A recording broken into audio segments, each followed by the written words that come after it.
آج کی خاص خبر، ٹرمپ کے جنگ بندی اعلان کے باوجود حملے جاری۔ خبر کی 4 اہم باتیں۔ نیتن یاہو نے ٹرمپ کے اعلان کو منظور کر لیا۔ جنگ بندی نہ توڑنے کی دونوں ملکوں سے ٹرمپ کی اپیل۔ ایران نے جنگ بندی کی تردید کی اور ایرانی میزائل حملے میں 5 افراد کی موت۔ آداب، میں ہوں عبدالحی خان۔ اب خبر تفصیل سے۔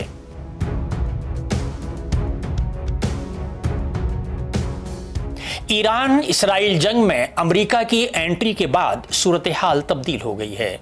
ایرانی ایٹمی تنصیبات پر حملے کو امریکہ نے کامیاب بتایا تھا اور ایران نے امریکہ کو اس کا جواب دینے کی دھمکی دی تھی۔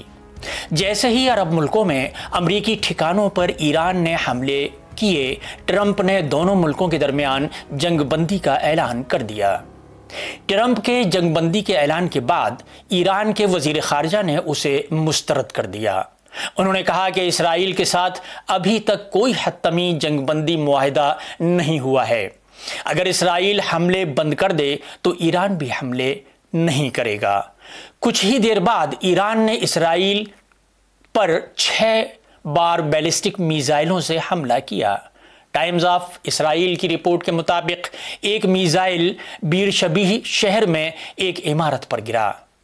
میڈیکل ٹیم کا کہنا ہے کہ حملے میں 5 افراد ہلاک ہوئے ہیں جبکہ 20 سے زائد زخمی ہیں۔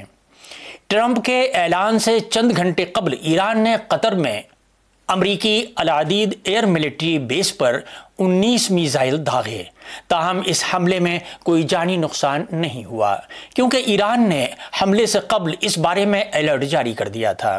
اسرائیل اور ایران کے درمیان جنگ بندی کے عمل میں آنے کے بعد اسرائیلی فوج کے ترجمان بریگیڈیئر جنرل ایفی ڈیفن نے کہا کہ ہم نے اس جنگ کے لیے طے کیے گئے تمام مقاصد مکمل کر لیے ہیں۔ انہوں نے کہا کہ آرمی چیف نے اسرائیلی فوج کو مکمل الرٹ میں رہنے اور جنگ بندی کی خلاف ورزی کی صورت میں سخت جواب دینے کے لیے تیار رہنے کا حکم دیا ہے۔ اسی درمیان اسلامی انقلابی گارڈز کور کے کمانڈر میجر جنرل محمد پاکپور نے امریکہ کو خبردار کیا ہے کہ اگر اس پر دوبارہ حملہ کیا گیا تو ایران اس سے بھی زیادہ خطرناک جواب دے گا۔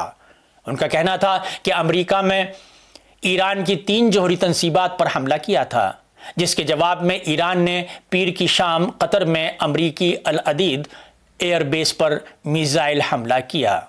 دوسری جانب ایران کے سپریم لیڈر آیت اللہ علی خامنئی نے social media platform X پر پوسٹ کرتے ہوئے لکھا، ایرانی عوام نے دکھا دیا ہے کہ انہیں آمروں کی دھمکیوں سے کوئی خوف نہیں ہے۔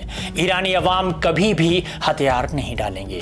بہرکیف امریکی صدر ڈونالڈ ٹرمپ کی جانب سے جنگ بندی کے اعلان کے باوجود صورتحال اب بھی حساس ہے اور علاقے میں چوکسی برقرار رکھی جا رہی ہے۔